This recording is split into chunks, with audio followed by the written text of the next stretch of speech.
Siz duzды тек асханада көретұғын апуайы нәрсе деп ойлайсыз. Дұрыс па? Бірақ ол алдын адамлардың өмірін сақлап қалған десем сенесіз бе? Һәм ол үшін бірнеше империялар құлаған. Айрым заманларда бір қысым дуз сіздің өміріңізді сақлап қалуы, ямаса улума уайран қылуы мүмкін еді. Себебі дуз үшін алдын үлкен қалалар құрылған, сауда жоллары ашылған. Соның менен біргелікте қанчадан қанча қанлар төгіліп, ұрыслар болған. Бүгінгі санымызда біз дуздың айемгі дүнияда тұтқан орны қандай болғанлығы, яғни адамлар оны не мақсатте пайдаланғаны хақында сөз етеміз. Бұл Айдын каналының жаңа саны. Мен Айгүл, сіз тайын болсаңыз басладық.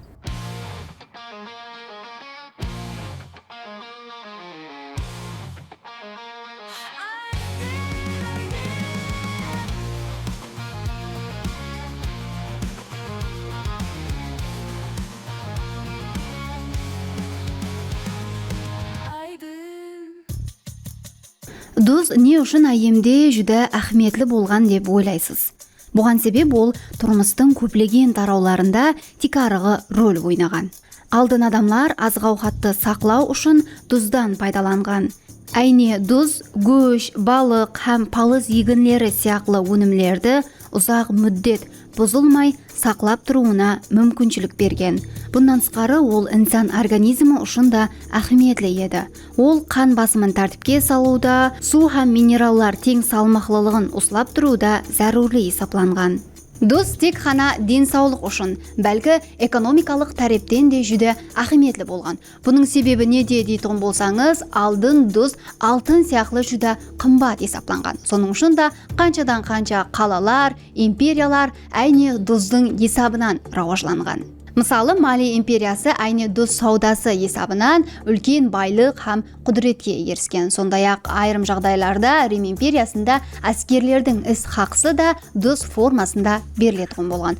Соның үшін англичан тіліндегі celery сөзі де salt, яғни дуз сөзінен келіп шыққан.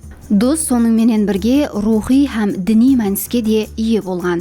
Көплеген әйемгі мәдениетларда ол пәкілік һәм мұқаддеслік тымсалы ретінде қабыл етілген һәм түрлі дәстүрлерде қолданылған. Оның ахметі соншелі үлкен еді, айрым орынларда дуз кәнлері үстінен қадағалау орнату үшін ұрыслар да болған. Кімде көп дуз болса, сол аймақ экономикалық һәм сияси күшке ие болған.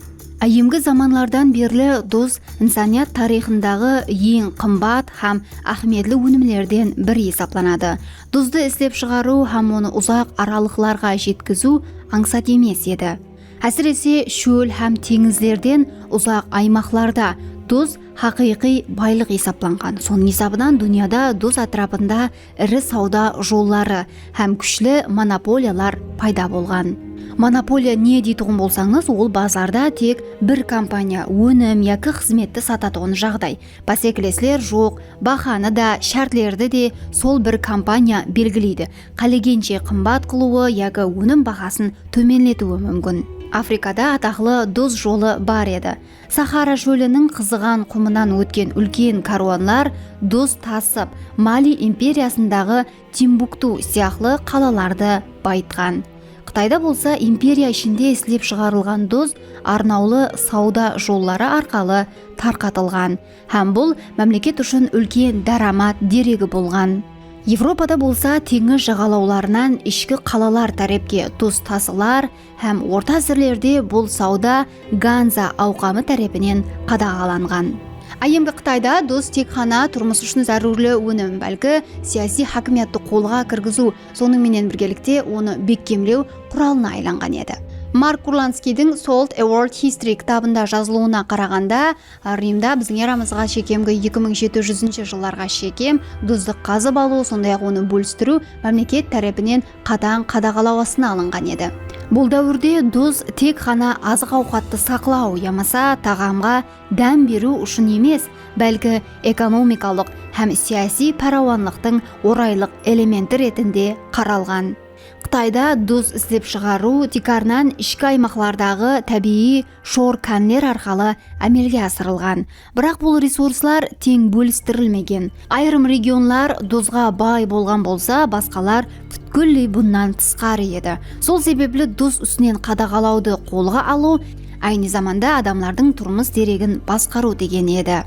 Ұзақ аралықтарға дус тасу қиын һәм қымбат процесс болғаны үшін дус саудасы да мемлекет тарапынан қатаң тәртіпке салынған. Дузды іздеп шығару, сату һәм хәтте пайдалану да арнаулы лицензиялар һәм салықтар арқылы басқарылған.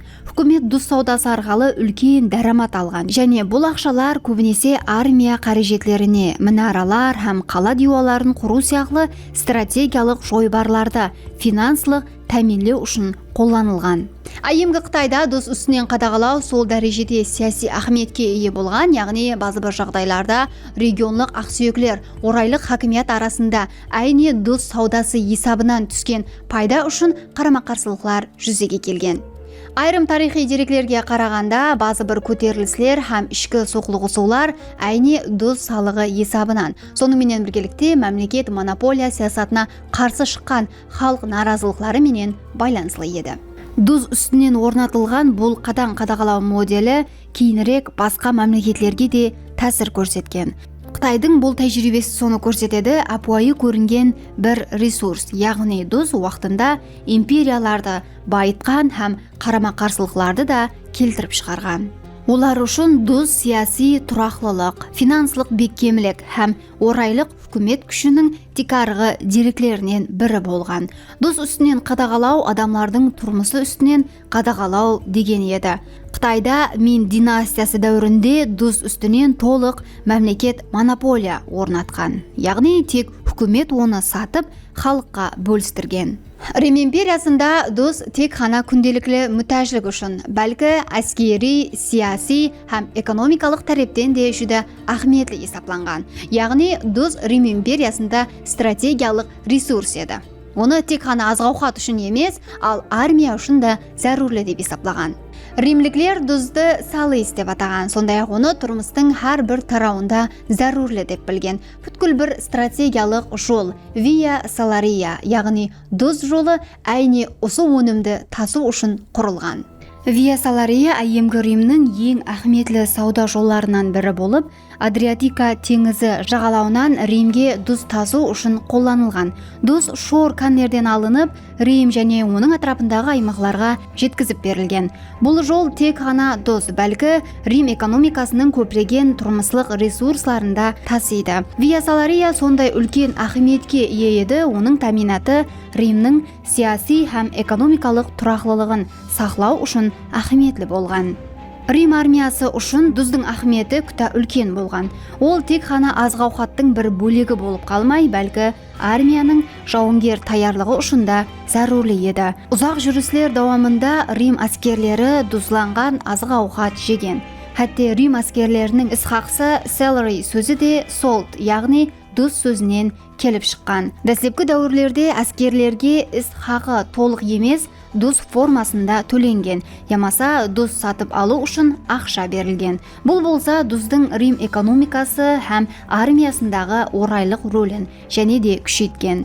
Рим мемлекеті Via Salaria һәм басқа тикарғы дуз сауда жолларын әскери күшпенен қатаң қорғаған. Салуестиестің The Juggernaut War шығармасында дуз саудасы һәм Рим армиясы арасындағы тікелей байланыстылық ескертіп өтілген. Жоллардың қауіпсіздігін тәминлеу үшін Рим гарнизонлары зәрурлі орынларға жайластырылған. Бұл тек қана экономикалық себеплерге, бәлкі стратегиялық мүтәжіліктерге де байланысты еді. Яғни дуз таминатынан үзілісе, тек қана халық аш қалуы, бәлкі армияның жауынгерлік қуаты да сезілерлі дәрежеде хәлсізленуі мүмкін еді. Дуздың жоғалып кетуі ямаса оған болған еркінліктің шекленуі Римнің ішкі тұрақлылығын әсерлестіруі мүмкін еді. Ал бұл болса империяның сияси түзілісіне қауіп салған.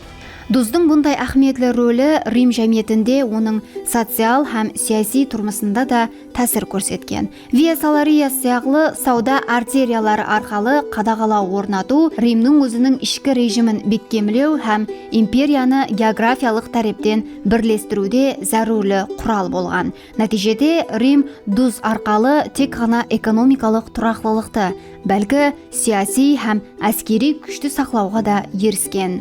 Дуз тек қана азық-ауқат емес, бәлкі армияның жауынгер тайынлығы һәм Рим саяси күшінің нышаны да еді.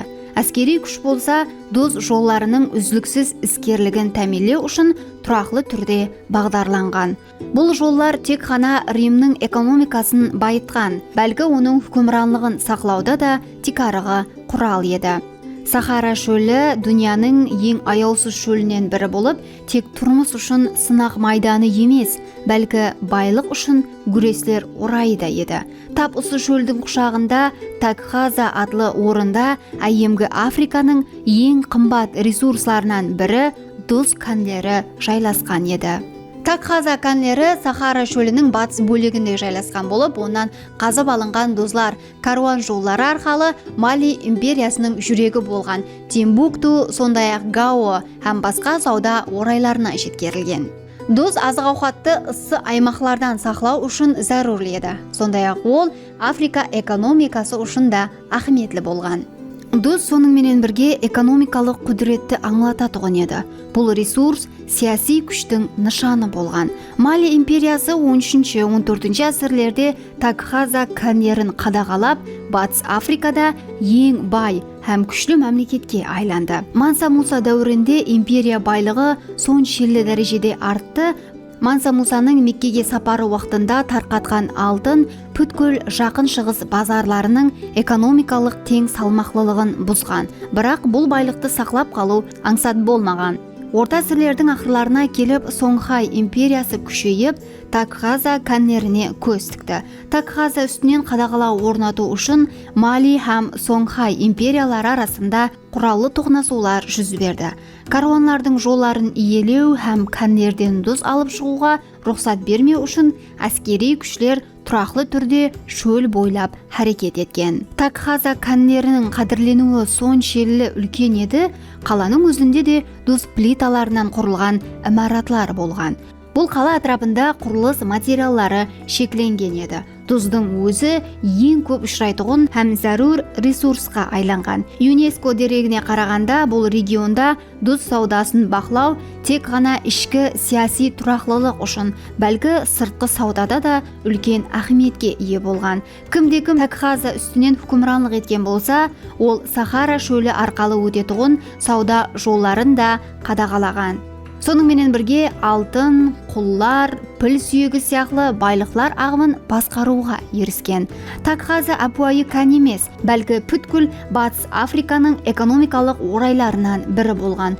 Дуз үшін күрес болса, Мали һәм Соңхай империялары арасындағы құраллы ұрысыларға алып келген. Каруанлар һәм сауда жоллары үстінен әскери күш қолданылған, және бұл сауашылар Африканың саяси картасын қалыплестірген.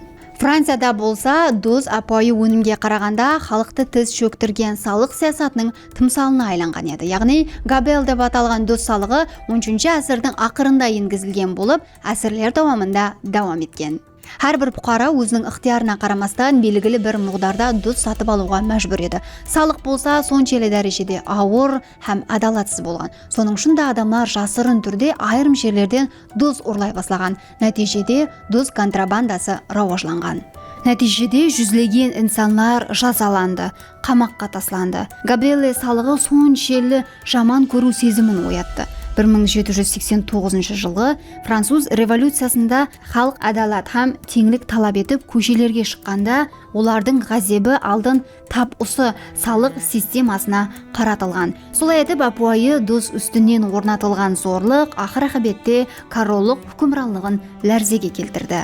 Бірақ бұл сияқлы дуз үстінен қадағалау тек Европа менен шекленіп қалмады. Яғни 20-ші ғасырдың басларында Хиндистан Британия империясы тарапынан колония етілген еді. Сол вақытта Британия хинд халқының табиғи ресурсларынан, атап айтқанда тұз үстінен қатаң монополия орнатқан. Тұз іздеп шығару сонымен біргелікте оны сату тек қана Британия үкіметі тарапынан әмелге асырылатын еді. Хиндлерге болса өзлері үшін тұз жинау, хаттегі теңіз жағасынан да тұз алу қатаң түрде қадаған етілген. Сондай-ақ тұз үшін ауыр салықлар енгізілген. Бұл болса жарлы хинд халқын еледе жарлылыққа алып келген. Бұл шартлер өз заманында тек қана экономикалық адалатсыздықты, бәлкі сияси ғаресіздікті де аңлататұғын еді. Тұз әрбір инсан үшін тұрмыслық зәрулік болған өнім. Атап айтқанда, сол өнім үстінен қатты қадағалау хинд халқының өзін кемсіткен һәм езілген сезуге себеп болған. Махатма Ганди бұл жағдайды сияси күресте күшлі нышан ретінде көрді. Яғни ол 1930 жылдың 12 март күні Гуджарат штатының Сабармати ибадатханасында өзінің 78 дауамшысы менен тұз жүрісін баслады. Ганди және оның менен біргелікте бір сапта тұрғанлар 24 күн дауамында 400 километр аралықты пияда басып өтіп, 5 апрель күні теңіз жағалауындағы Данди ауылына жетіп келді. 6 апрель күні Ганди теңіз суынан пайда болған азғантай тұзды алып, колонизатор үкіметтің монополиясына ашықтан ашық қарсы шықты. Бұл харекет Хиндистан ғаресіздік күресінде жаңа басқыш баслап берді. Тұз жүрісі бүткіл мемлекет бойлап ғалабалық наразылықларға түрткі берді. Мыңлаған хиндлер қамаққа алынды, көптеген тыныш көтерілістер күшпенен бастырылды. Британия үкіметі бұл наразылықты бастыру үшін қатаң шаралар көрді. Гандидің өзі де тұтқынға алынды, бірақ оның әрекеті халықты рухландырып жіберді. Джудис Браун өзінің Ганди Prisoner of Hope кітабында айтып өткені сияқты, тұз жүрісі бұл апуайы ғана экономикалық саясатқа қарсы наразылық емес еді, бәлкі хинд халқының өз құқықларын һәм ғаресіздігін қайтарып алу үшін ісленген зәрурлі қадам еді. Тұз апуайы өнім болса да, оның атрапындағы күрес бүткіл колонизаторлық системасына қарсы күрес нышанына айланды. Тұз жүрісі Хиндистанда тыныш наразылық һәм бұқаралық бойсынусызлығы тактикасының тикарғы үлгісі ретінде тарихта өз орнын иеледі. Ол сонымен бірге басқа көптеген азатлық харекетлеріне, мысалы ақш-тағы бұқаралық құқықлары харекетіне де ilham дерегі болды. Тарих соны көрсетеді, айымғы заманлардан берлі тұз апуайы бір өнім емес еді. Ол тұрмысты сақлап қалу, экономикалық күшті бекемлеу һәм халықты бақылау құралына айланған. Кім тұзды қадағаласа, адамлардың өмірін де, мемлекетлердің саясатын да өз қолында ұстап тұрған. Бірақ бұл күшті өз басымшылықпенен талан-тараж еткендер ақыр-ақыбет халық ғазабына ұшыраған. Себебі кейде апуайы ғана бір қысым тұз бүткіл империяларды ләрзеге салуға жеткілікті болған. Құласы сондай гәплер. Міне біздер үшін апуайы болып көрінген нәрсе уақытында соншалықты дәрежеде қымбат бақалы болғанын ешкім ойлап көрмеген болса керек. Жоғарыда айтып өткенімдей, тарихта тұзға байланысты әрқилы оқиғалар болған. Хаттегі Сахара шөлінің өзінде де империялар аударылып, оның орнына жаңа үкімдарлар сайланған. Біз ітібар бермейтұғын апуайы нәрселер де кейде сондай үлкен күшке ие болуы мүмкін. Бүгінгі видеомыз сізге ұнады ма және қандай темаларда видео таярлауымызды қалайсыз? Пікірлеріңізді комментарийде жазып қалдырың. Айтпақшы, каналымызға ағза болуды да ұмытпаң. Айдын каналының жаңа санында көріскенше.